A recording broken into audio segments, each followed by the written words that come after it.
discovering a fire, large or small, the general alarm should be immediately raised. A small fire should be tackled by using the nearest suitable extinguisher, keeping in mind the direction of exit if the fire grows out of control. However, a larger fire, along with its location, should be immediately communicated to the bridge and broadcasted all over the vessel by all available means.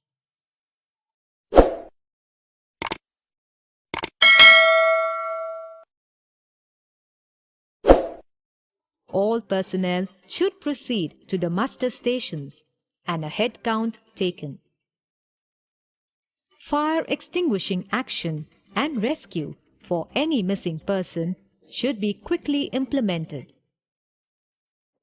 Ventilation, power, and fuel must be cut off as required. All relevant shore authorities and nearby ships must be notified, and lifeboats kept ready for launching. Boundary cooling should be implemented to restrict the spread of fire to other compartments. Operation of the fixed firefighting systems, like flooding a compartment with carbon dioxide, must be carried out only with the master's consent, making doubly sure that the compartment is completely evacuated.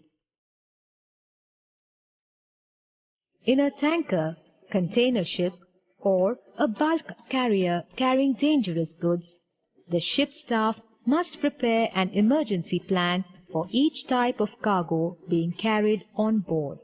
This plan is made in consultation such as cleaning and lubrication of moving parts and regular testing, which ensures operational readiness at all times.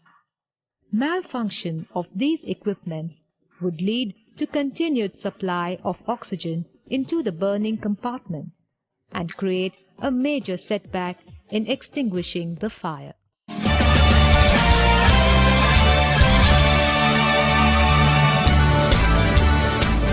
Most fires begin as small ones and never become large, provided they are tackled rapidly and correctly.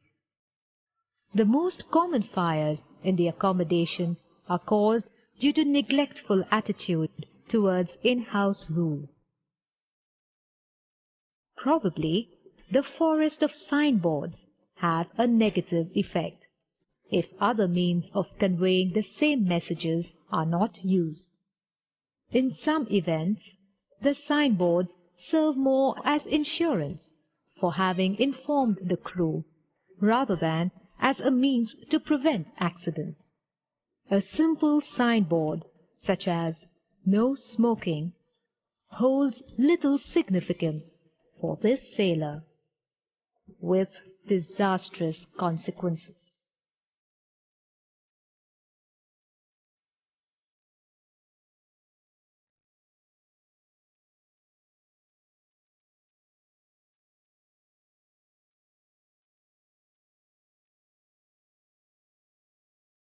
In order to extinguish a fire in a cabin or enclosed space with a portable extinguisher, it is essential to stay low and away from the doorway whilst opening the door, as the sudden inlet of air can cause the flames to flare up into the face.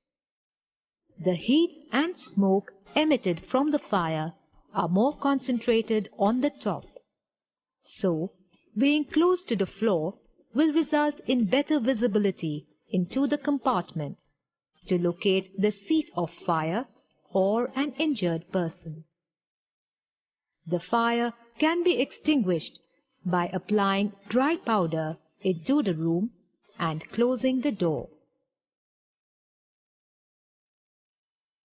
In the event of the accommodation filling up with smoke, the emergency team must use the self-contained breathing apparatus for entering the accommodation and fighting the fire and rescuing casualties.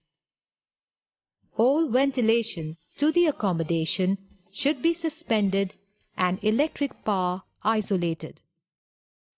In order to extinguish the fire on a burning casualty, it is important not to allow any flames to reach the person's face or hair.